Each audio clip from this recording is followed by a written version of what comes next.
Ben, what is going on here? Why did you call me here saying it was an emergency?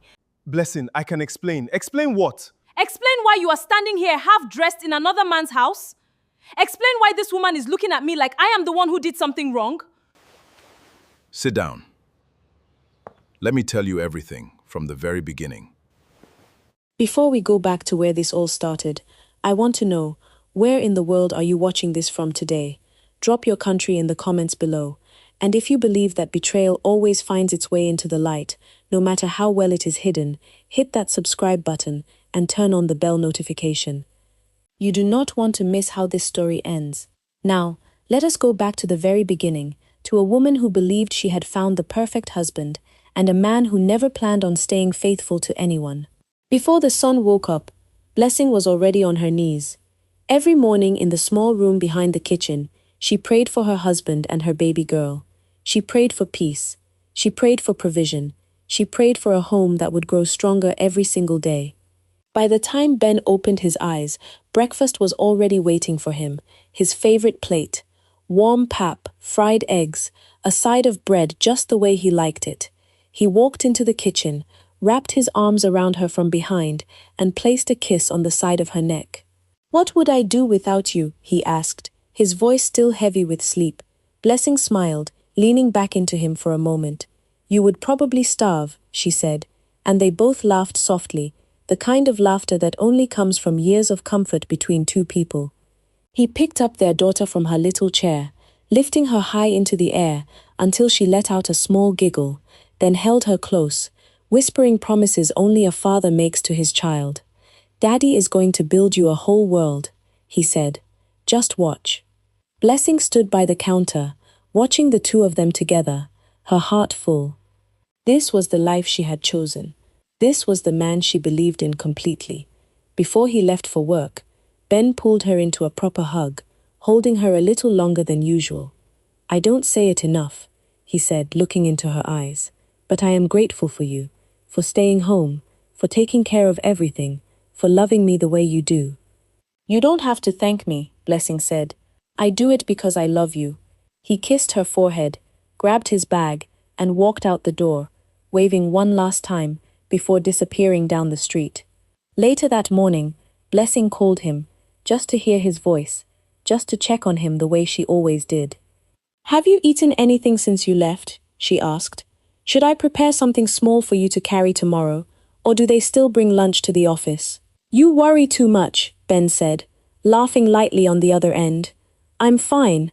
I'll grab something small during break. Don't stress yourself, my love." At the office, Ben sat at his desk, surrounded by files and the usual noise of co-workers moving between departments. He was well liked there, always ready with a joke, always the one people trusted to get things done. Nobody looking at him that morning would have guessed anything was wrong in his world. To everyone around him, he was simply a hard-working husband, a devoted father, a man building a good life for his family. Back at home, not long after the call ended, Blessing's younger sister stopped by, letting herself in the way she always did, carrying a small bag of oranges and her usual bright energy. She dropped onto the couch and immediately reached for the baby, cooing over her, before turning her attention to Blessing. "You look tired," her sister said, studying her closely. "Is Ben treating you well? Are you eating? You know you can tell me if something is wrong." Blessing laughed, waving off the concern. "Everything is fine, better than fine. Ben just called to check on me an hour ago. He's a good husband, you know that." Her sister smiled, though something behind her eyes lingered a moment longer than the smile did. "I just want you to be happy," she said. "You gave up a lot for this marriage. I want to know it was worth it." "It was," Blessing said, without hesitation. "It is." Her sister stayed a while longer, playing with the baby, sharing small pieces of news from around the neighborhood, before finally standing to leave. At the door, she pulled Blessing into a tight hug. "Call me if you ever need anything," she said. "Anytime, day or night." Blessing nodded, grateful, unaware of how much she would need to remember those words in the days ahead. That evening, Ben came home a little later than usual, blaming traffic. Blessing didn't mind. She had food waiting, the baby already bathed and dressed for bed. When he walked in, she rushed to help him with his bag, asking about his day, listening carefully as he told her about a difficult client and a long meeting that ran later than expected. After dinner, they sat together on the small couch, her head resting on his shoulder, his fingers gently tracing patterns along her arm. "Sometimes I think about the life we're building," Blessing said quietly. "I know it's not easy right now, but I believe God is going to bless everything we're working toward." Ben pulled her closer, resting his chin on top of her head.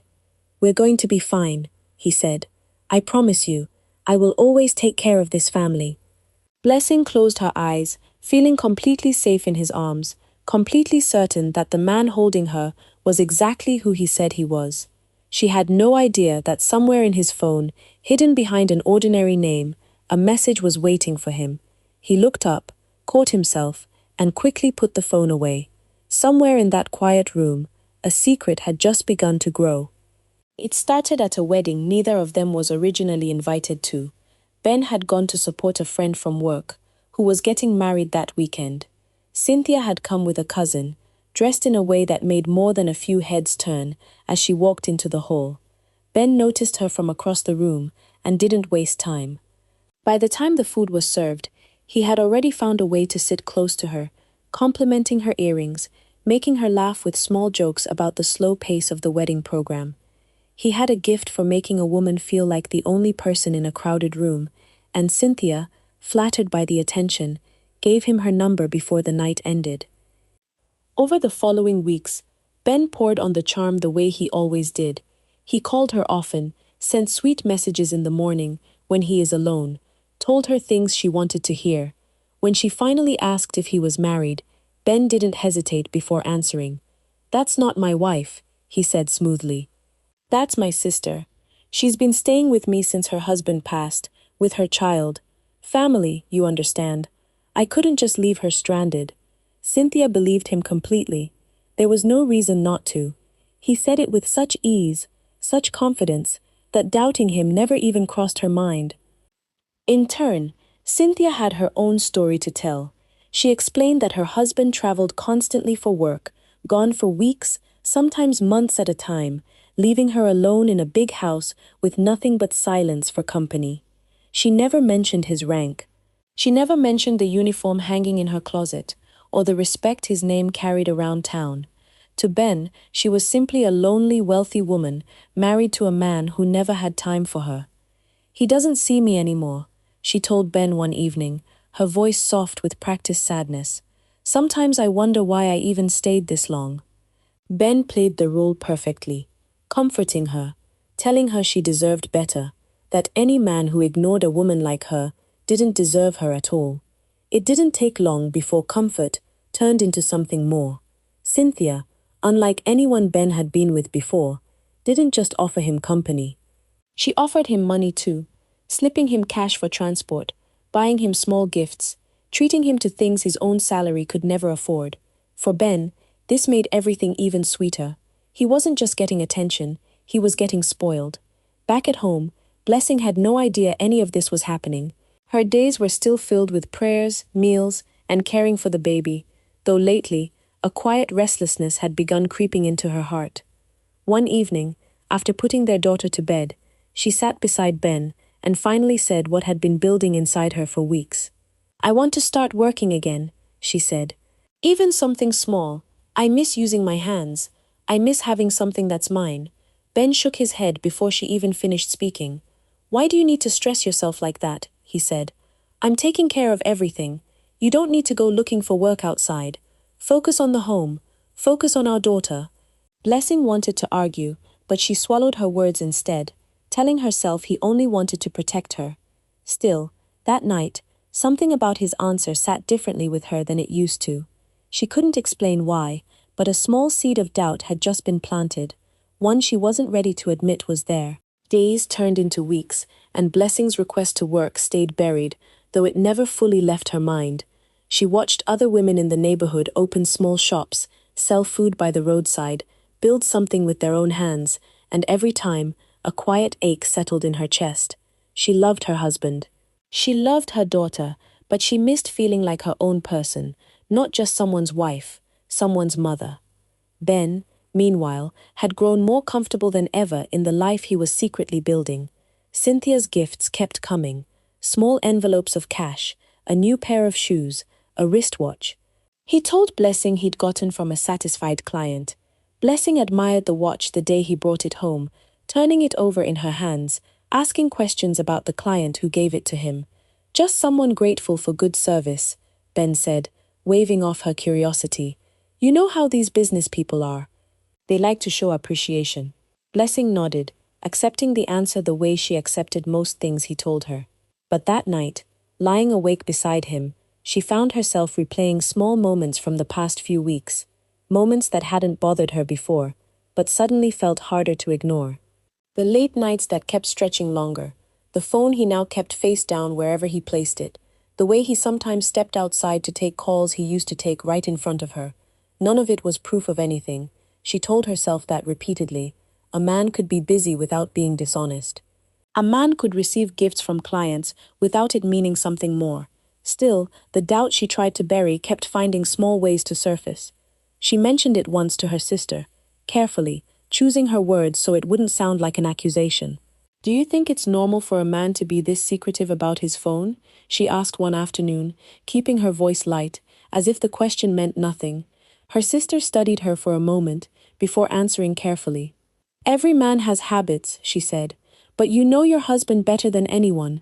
If something feels off to you, it's usually off for a reason." Blessing brushed the comment aside, telling herself her sister was simply being cautious, the way she always was, but the words stayed with her longer than she wanted to admit. Meanwhile, Ben's boldness continued growing. He had gotten away with everything for so long that caution had started to feel unnecessary. He began meeting Cynthia during the day now, no longer waiting only for evenings when explanations were easier to construct. He believed, completely, that his two worlds would never touch. He was wrong. One afternoon, Ben and Cynthia sat together in a small eatery not far from the market, sharing a plate of rice and stew, laughing over something Cynthia had said, both of them completely unaware of the danger walking toward them. Blessing had gone to the market that same afternoon to buy ingredients for dinner, and feeling unusually tired, decided to stop somewhere to eat before heading home. Without thinking twice, she walked into the very eatery where her husband was sitting. For a moment, Ben's whole body went cold when he spotted her stepping through the door. His heart began pounding so loudly he was certain the whole eatery could hear it. Cynthia, noticing the sudden shift in his expression, opened her mouth to ask what was wrong, but Ben didn't wait to explain. He stood up so quickly his chair nearly toppled over, mumbling something about needing to use the restroom, and disappeared toward the back of the eatery before Blessing's eyes could fully adjust to the room. Blessing, scanning the space for an empty seat, had no idea just how close she had come to a truth that would soon change everything. Blessing found a seat near the window, unaware that the man she trusted more than anyone in the world was hiding just a few feet away, pressed against the wall of a restroom, his heart racing, his mind scrambling for an explanation he might never need to use. Cynthia sat alone at their table, confused by Ben's sudden disappearance, glancing toward the restroom every few seconds, wondering what could have possibly scared him enough to abandon their meal mid-conversation.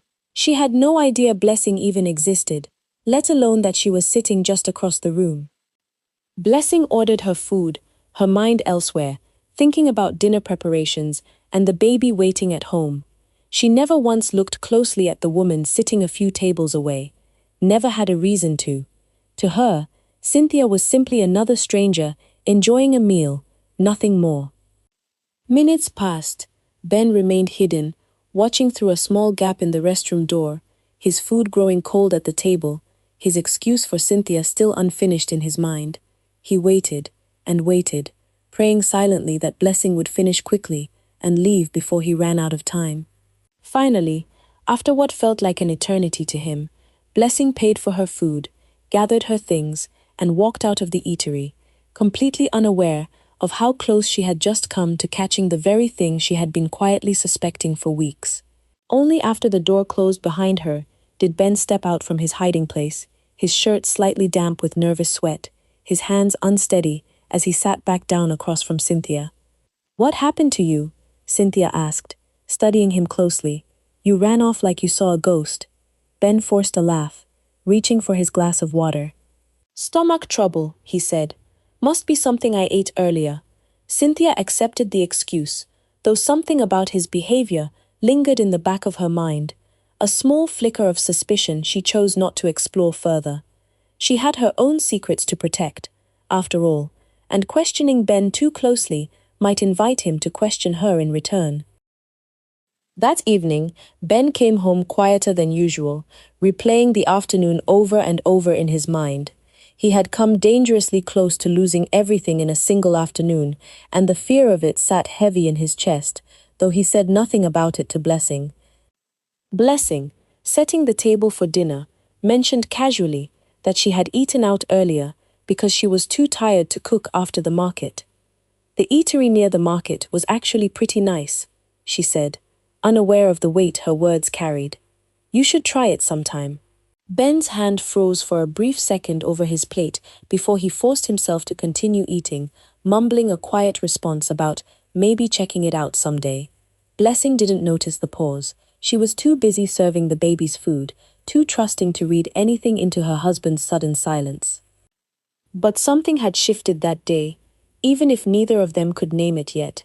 Ben now understood how easily his two worlds could collide, how thin the line had become between the life he showed Blessing and the life he hid from her. And Blessing, though she still didn't know the full truth, found herself thinking more and more about the strange gaps growing between what her husband told her and what her heart quietly sensed underneath it all. The distance between them was widening, one small secret at a time, and neither of them yet realized just how far that distance would stretch before the truth finally arrived. That afternoon started like any other stolen afternoon between Ben and Cynthia. She had invited him to the house, laughing over the phone that they finally had the whole place to themselves. Ben, comfortable now, no longer bothered checking his surroundings the way he used to in the early weeks. He believed, completely, that nothing could ever touch this world he had built in secret. He arrived at the house, dressed casually, greeted at the gate by a security man who let him through without question, the way he always did now. Cynthia welcomed him warmly, pulling him inside, and before long, the two of them made their way to the bedroom, the same bedroom that belonged to a man neither of them expected to see that day. Time slipped away from them, the way it always does when two people believe they are safe. Neither of them heard the car pull into the compound. The bedroom door opened without warning, and a tall man in uniform stepped inside, his presence filling the room instantly. Ben froze, scrambling to sit up, reaching for his shirt, his hands unsteady as he tried to make sense of the stranger standing in the doorway. Cynthia pulled the sheet tighter around herself, her face draining of every ounce of color as recognition set in. Then it hit Ben. This wasn't just any man. This was her husband, and from the way he carried himself, calm, composed, every step controlled, it was clear this was no ordinary husband either. This was a man used to command, a man who didn't need to raise his voice to make an entire room go silent. Cynthia had told Ben her husband was simply a busy man who traveled often and never had time for her. She never once mentioned the uniform. She never once mentioned his rank, or the respect his name carried, or the kind of man he truly was. Ben's mind raced, piecing together, in seconds, everything Cynthia had never told him. He wasn't just sleeping with someone's wife. He was sleeping with a colonel's wife, and that colonel was now standing directly in front of him, in the very room where it had happened. Get dressed, the colonel said, his voice steady, almost too calm for the situation. Then sit in the living room. We are going to wait for someone. Ben's legs moved on their own, pulling on his clothes with trembling hands, lowering himself into the nearest chair once he reached the living room. No one had touched him. No one had raised a hand toward him. But shame and fear held him in that seat far tighter than any hand ever could. The colonel picked up Ben's phone from the table, scrolling until he found what he was looking for. He placed one call, his tone gentle, almost kind, as he told the woman on the other end that there had been an emergency involving her husband, and she needed to come right away. Less than an hour later, Blessing arrived, her heart pounding through every second of the drive, fear twisting through her chest as she imagined the worst kind of accident. She rushed through the gate, expecting blood, expecting sirens, expecting anything except what she actually found waiting for her inside. Ben, sitting in a chair, unable to lift his eyes to meet hers. The truth was written across his face before a single word was spoken. The colonel explained everything calmly, piece by piece, laying out months of lies with the same discipline he used for everything else in his life. Cynthia stood off to the side, silent, for once in her life completely out of excuses to offer. Ben opened his mouth, searching for something, anything to say. But there was no meeting to blame, no late-night assignment, no story left to hide behind. Blessing stood still, staring at the man she had prayed for every single night, every meal she had prepared, replaying quietly in her mind. Then, without a single tear falling in front of them, she turned and walked toward the gate. "Blessing," Ben called out, his voice breaking. "Please." She paused for a moment, her back still facing him. Then she kept walking, out through the gate, into the evening air. Her hands slowly moving to rest against her stomach, as a new truth settled quietly inside her. That same night, after everything that happened at the colonel's compound, Ben returned home alone, his hands still shaking from the humiliation he had just faced. He expected to find Blessing there, waiting, perhaps crying, perhaps shouting. Instead, the house greeted him with nothing but silence. He checked every room, calling her name softly, but there was no answer anywhere. Their daughter's toys sat untouched on the floor. The kitchen was empty, no food on the stove, no sign that anyone had been home in hours. Panic began to creep into his chest. He pulled out his phone and dialed her number, pacing back and forth across the living room as it rang. Nothing. He tried again. This time, the line went straight to a voice telling him the number was switched off. He sat down slowly on the couch, running his hands over his face, the reality of the day finally catching up to him. He had no right to ask where she was. He had no right to demand answers from a woman he had spent months lying to. But the silence of that house that night felt heavier than any argument ever could. Ben barely slept. He lay awake most of the night, staring at the ceiling, replaying the colonel's calm voice in his head, replaying the look on Blessing's face before she walked out that gate. By morning, exhausted and unsure of what to do, he got dressed for work, telling himself there was nothing else to do but wait. He left the house just as the sun was rising, unaware that only a few hours later, Blessing would walk back through that same front door, her daughter resting quietly on her hip, her heart heavier than it had ever been. She had spent the night at her mother's house, but something inside her wasn't ready to walk away completely, not yet. So she returned, while Ben was already gone, moving through the empty rooms slowly, gathering herself, preparing for whatever conversation would come once he was back. Ben came home from work that evening, unsure of what to expect, but hopeful that a simple apology might smooth things over the way it always used to. He found Blessing in their bedroom, sitting quietly on the edge of the bed, her eyes distant, her hands folded in her lap. "Blessing," he said softly, stepping closer. "Can we talk, please?" She didn't answer. Instead, she stood up, walked to the door, and gently pushed him back into the hallway before closing it, locking it from the inside. Ben stood there for a long moment, staring at the closed door, listening to the quiet sound of her crying on the other side. He raised his hand to knock, then lowered it again, unsure of what words could possibly fix what he had broken. He didn't try again that night. The following morning, he left for work in silence, the weight of her closed door following him the entire drive. Later that day, Ben returned home earlier than usual, determined to try once more. He found Blessing in the living room, feeding their daughter, her face calm on the surface but guarded underneath. "Can we please just talk about this?" he said, sitting down across from her. "I know I hurt you, but you have to understand, that woman set me up. She lied to me from the very beginning. I didn't even know her husband." Blessing raised a hand, stopping him mid-sentence. "You're still explaining," she said quietly. "Not one word of sorry, just explanations." "I am sorry," Ben said quickly, though his tone carried more frustration than remorse. "But you have to see my side too. I was tricked." Blessing looked at him for a long moment, searching his face for something, anything, that resembled true regret. She found none, only a man trying to protect himself, more concerned with being understood than with the pain he had caused. Without another word, she stood, lifted her daughter into her arms, and walked into the child's room, closing the door softly behind her. Ben sat alone in the living room, staring at the empty space where she had been, replaying his own words in his head, realizing too late how hollow they must have sounded to her. That night, as Blessing lay beside her sleeping daughter, one hand resting gently over her own stomach, she made a quiet decision. She wasn't ready to leave the marriage completely, not with everything still uncertain, not with a second child growing inside her. But she was no longer willing to give Ben the version of herself he had grown used to. There would be space between them now, distance he could feel but never fully understand.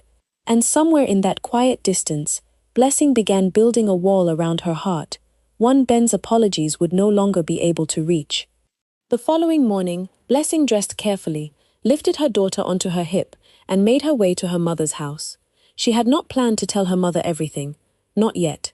Some wounds were still too fresh to speak of out loud, even to the woman who had raised her. Her mother welcomed her warmly, pulling her daughter's hand into her own, admiring how much the baby had grown. Blessing smiled through the visit, keeping her voice light, careful not to let anything slip that might reveal the storm happening quietly behind her closed doors. "I want to upgrade my fashion skills," Blessing said, after they had settled with tea. "I found a proper training program in town. It costs some money, but I promise I will pay you back once I am fully skilled and working." Her mother studied her for a moment, the way mothers often do when they sense something is not being said. But she did not press. She simply nodded, walked into her room, and returned with the money Blessing needed, placing it gently into her daughter's hands. "Whatever you are building," her mother said, "make sure it is something that belongs only to you, something no one can take away." Blessing held those words close as she left, feeling for the first time in weeks a small flicker of hope rising inside her chest. She began attending her design classes quietly, telling Ben only that she was visiting her sister whenever she left the house. At first, he did not question it much, too consumed with his own guilt and his own secret world to notice the pattern forming. But as the weeks passed, and Blessing's absences grew more frequent, his suspicion began to rise. One evening, he was waiting for her when she returned, his arms crossed, his expression tight with irritation. "Where have you been going all this time?" he demanded. "Every day now it is your sister's house. What is really going on?" "I told you," Blessing said calmly, setting her bag down. "I have been at my sister's. You expect me to believe that?" Ben's voice rose, sharper now, almost accusing. "I hope you are not carrying my child to another man's house. I hope you are not out there doing something foolish while pretending to be innocent in front of me." Blessing stood still, staring at him, astonished by the accusation coming from a man who had no right to speak of loyalty at all. The unfairness of it settled heavy in her chest, but she refused to let him see how deeply his words had cut. "You should be careful," she said quietly, "throwing around accusations you have no proof for. Especially you, of all people." Ben opened his mouth to respond, but something in her tone made him pause. He turned away instead, mumbling under his breath, choosing to end the conversation rather than face the truth hiding beneath her words. Blessing walked past him toward their daughter's room, her hands trembling slightly, though her face stayed composed. Behind that calm expression, something inside her continued growing stronger with every secret step she took, a quiet plan taking shape, one Ben still knew nothing about. It was an ordinary afternoon when the knock came, the kind of knock that gives no warning of the storm standing behind it. Blessing, still at home resting after her design class, went to answer the door, and there, standing with several bags at her feet, was Cynthia. For a moment, neither woman said a word. Blessing's mind struggled to make sense of the sight in front of her. This woman from the nightmare she had tried so hard to move past, now standing at her own front door with luggage in hand. "I need to come in," Cynthia said, her voice steady, despite the tension in the air. "We have a lot to talk about." Blessing wanted to shut the door immediately, every part of her body screaming to keep this woman out of the home she was still trying to protect. But before she could react, Cynthia pushed forward, walking past her into the living room, like she already belonged there. My husband divorced me, Cynthia said, setting her bags down without asking permission. I have nowhere else to go, and I am pregnant, carrying Ben's child. This baby belongs to him, whether you like it or not. The words landed like physical blows, one after another, each one stealing a little more air from Blessing's lungs. She stood frozen, her hand still resting on the door, her mind refusing to fully process what she was hearing. You have no choice but to accept me, Cynthia continued, her voice calm, almost businesslike, as if she were discussing something as simple as furniture arrangements. I am not leaving. This child needs a father, and you, of all people, should understand what it means to lose everything and have nowhere to turn. Something inside Blessing broke in that moment, though she refused to let it show on her face. Instead, without a single word, she turned and walked straight out of the house, leaving Cynthia standing alone in the living room, her bags still sitting by the door. Blessing didn't stop walking until she reached her sister's house, and the moment the door opened, everything she had been holding inside for weeks finally poured out. She collapsed into her sister's arms, sobbing uncontrollably, the weight of every secret she'd carried alone, finally too heavy to hold by herself any longer. Through broken words and tears, she told her sister everything: the Colonel's compound, the silent nights, the distance she had been building, and now this final blow, a pregnant woman standing in her own living room, claiming a right to the very home Blessing had sacrificed everything to build. I don't know if I can do this, Blessing said, her voice barely above a whisper. I don't know if I even want this baby anymore. Maybe it would be easier if... Her sister grabbed her hands firmly, cutting her off before the thought could fully form. Don't you dare finish that sentence, she said, her voice sharp with fear and love combined. Do you hear me? Don't you dare put your life in danger over what these two people have done. That baby didn't ask for any of this, and neither did you. Blessing broke down even harder, the reality of what she had almost considered settling heavy in her chest. Her sister held her through it, refusing to let go, refusing to let despair win even for a single moment. You are stronger than this, her sister continued. You have your daughter, you have your training, you have people who love you. Whatever happens with Ben, whatever happens with that woman, you will survive this. We will survive this together. Slowly, through the tears, something inside Blessing began to steady itself. She wiped her face, took a long, shaking breath, and nodded, though the road ahead still felt impossibly uncertain. She stayed at her sister's house long into the evening, gathering whatever strength she could find, unaware that back at her own home, her entire life was already being rearranged without her permission. By the time Blessing finally returned home that night, exhausted and emotionally drained, nothing about the house felt the way she had left it. She walked through the front door slowly, a strange, heavy silence pressing down on her from every direction. She made her way toward her bedroom, the room she had shared with Ben since the day they married, and stopped cold in the doorway. Cynthia's belongings were spread across the space, her clothes hanging where Blessing's used to hang, her perfume bottles lined up neatly on the dresser Blessing had chosen years ago. Her own things, every dress, every shoe, every small piece of her life in that house, had been moved into her daughter's room, stacked in corners, pushed aside like something no longer needed. Blessing stood frozen in the hallway, staring at what used to be her space, now completely claimed by another woman without a single word of warning. Ben appeared behind her, his expression unreadable, offering no apology, no explanation for what had happened while she was away. She has nowhere else to go, he said simply, as if that alone justified everything. And she's carrying my child. I have to take responsibility. And what about this child? Blessing asked quietly, one hand pressed against her own stomach, the secret she had been carrying finally forced into the open.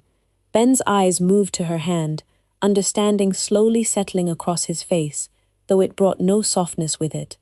How do I know that's even mine? He said, his voice cold. You've been disappearing for weeks now. Sister's house, you say. How am I supposed to believe that? The accusation cut deeper than anything Cynthia's arrival had done.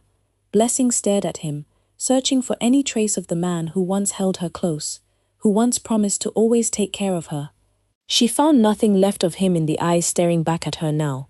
Without another word, she walked into her daughter's room, closing the door behind her, surrounded by the scattered pieces of the life that had just been taken from her. In the days that followed, Ben's attention shifted entirely towards Cynthia, showering her with the same affection he once gave Blessing, while Blessing and her pregnancy were pushed further into the shadows of their shared home. Meals were prepared for two now, but rarely with Blessing in mind. Conversations filled the living room, but she was never invited to join them. She moved through the house like a stranger in her own life, holding on to her daughter, holding on to the child growing inside her, and holding on to a quiet strength that refused to break, no matter how many times this house tried to convince her that she no longer belonged there. The pain started the same week for both women, an unbelievable twist neither of them had expected. Blessing felt the first contraction early in the morning, gripping the edge of her daughter's bed as the pain moved through her body in waves. She called her sister immediately, her voice shaking, and within minutes, her sister was at the house, helping her gather what little she needed before rushing her to the hospital. Ben, hearing the commotion from the other room, stepped out just as Blessing was leaving, his eyes meeting hers for a brief moment. He said nothing. He didn't offer to help. He didn't ask if she needed anything. He simply stood there, watching her sister guide her out the door, before turning back toward the bedroom where Cynthia was resting. At the hospital, Blessing's mother arrived soon after, taking her daughter's hand, whispering prayers softly as the hours passed. There was fear in the room, but also a quiet strength. 3 generations of women, holding each other up through the pain, refusing to let Blessing face this moment feeling forgotten, even though the man who should have been standing beside her was nowhere in sight. Later that same day, Cynthia's own contractions began, sharp and sudden, sending Ben into a state of panic he had never once shown Blessing during her entire pregnancy. He rushed her to a different hospital across town, staying by her side through every minute, holding her hand, wiping her forehead, whispering encouragement with a tenderness Blessing had once believed was reserved only for her. By evening, both women had given birth, just hours apart from each other, 2 children born into the same broken family on the very same day. In one hospital room, Ben celebrated with Cynthia, holding his new child close, surrounded by warmth and attention, completely present for every second of the moment. In another hospital room, across town, Blessing held her newborn alone, save for her mother and sister standing beside her, their eyes filled with tears, their hands never leaving hers. The baby's cry filled the room, and Blessing looked down at her child's face, feeling love and heartbreak crash into her chest at the exact same time. Ben never came. Not that night, not the following morning, not once during the days Blessing spent recovering in that hospital bed, healing from a birth no one on his side of the story seemed to care about. When it was finally time to be discharged, Blessing didn't return to the house she once called home. Instead, her mother and sister helped carry her bags, her daughter, and her newborn straight to her mother's house, where a room had already been prepared for her without a single word needing to be exchanged. Weeks passed. Blessing settled into her mother's home, healing slowly, both physically and in the quiet corners of her heart that still ached from everything she had lost. With her mother's support and her sister's determination, she used the skills she had trained for in secret to open a small fashion design shop in town, starting with nothing but a sewing machine and a handful of fabric. At first, business was slow, but Blessing poured everything she had into her work, every stitch carrying the strength of a woman rebuilding her life from the ground up. Word began to spread about the quality of her designs, about her attention to detail, about the care she put into every single piece she created. Slowly, customers started coming in numbers she never expected. Orders increased. She hired her first apprentice, then a second, then a third, watching her small shop grow into something bigger than she had ever dared to imagine. For the first time in years, Blessing began building a life that belonged entirely to her, one Ben had no part in, one no one could ever walk into and take away again. While Blessing's life quietly grew stronger, the house Ben shared with Cynthia was slowly falling apart. What had started as a passionate, hurried relationship had begun revealing cracks neither of them expected. Cracks built on the same foundation of lies Ben had used with every woman before her. One evening, Cynthia decided to surprise Ben at a restaurant where he claimed to be having a business dinner. When she arrived, she found him seated closely with another woman, laughing, engaged, completely unaware that his new wife had just walked in and witnessed everything. The fight that followed shook the entire house. Cynthia screamed, accused, threw questions at him that he couldn't answer, watching in real time as the same man who had once charmed her into leaving her marriage now stood exposed as exactly what he had always been. It wasn't the first time either. Small signs had been building for weeks: late nights, strange numbers, distant behavior. But this time, there was no denying what stood right in front of her. That night, alone in what used to be Blessing's room, Cynthia cried harder than she had cried in years. She thought about her husband, the colonel, a man who had given her security, respect, and a stable home, all of which she had thrown away for a man who couldn't stay faithful even to the very scandal that had built their relationship in the first place. She thought about the choices that had brought her here, the affair, the confrontation, even the moment she considered ending her pregnancy before deciding against it. All of it led to this: sitting alone in a stolen room, raising a child with a man who had never truly belonged to anyone but himself. The following morning, while Ben was at work, Cynthia packed her things quietly, gathered her daughter, and left the house without a single confrontation. She left behind only a short note on the kitchen table, explaining that she couldn't continue living a life built on the same lies that once destroyed someone else's marriage. Ben returned home that evening to an empty house, the silence hitting him harder than any argument ever could. He read the note twice, 3 times, sitting alone in a house that suddenly felt too big and too quiet for one person. But his troubles were only beginning. Word of his relationship with Cynthia and the way it had unfolded had already reached his workplace. Colleagues who once respected him now looked at him differently, whispering behind his back, questioning his character in ways they never had before. Within weeks, his employer, unwilling to keep someone whose personal reputation had become such an open topic of discussion, let him go from the job that once funded the very lifestyle that destroyed his family. Desperate and alone, Ben tried reaching out to Blessing, calling numbers that no longer worked, visiting the old house, only to find it occupied by new tenants. He asked around town, searching for any information about where she might be, but the woman he once controlled so easily had become someone entirely out of his reach. Blessing, by now, had built a life beyond anything Ben could have imagined. Her fashion shop had grown into one of the most respected in town. She had built her mother a new house, hired her sister as her personal assistant, and become a woman people admired, rather than pitied. Eventually, through her sister, Ben was granted one final chance to see her, arriving at a home far grander than anything he had ever provided for their family. Blessing's mother was present, standing firmly beside her daughter, her expression leaving no room for softness. Ben, humbled and desperate, begged for forgiveness, promising he had changed, pleading for the sake of their 2 children that they find a way back to each other. Blessing's mother spoke first, her voice sharp and unwavering. "You had your chance," she said, "more than one. This family does not owe you another." Blessing looked at him for a long, final moment, remembering everything she had survived because of choices he made without ever once considering her. "It's over between us," she said quietly. "Forget you ever had daughters with me. You made your choice a long time ago. Cynthia was there for you then. Let her be there for you now." She turned and walked away, leaving Ben standing alone in the doorway of a life he could never reclaim, the door closing quietly behind her, final and complete. Blessing's story teaches us something simple but powerful, which is that loyalty should never cost you your peace, and silence should never be mistaken for weakness.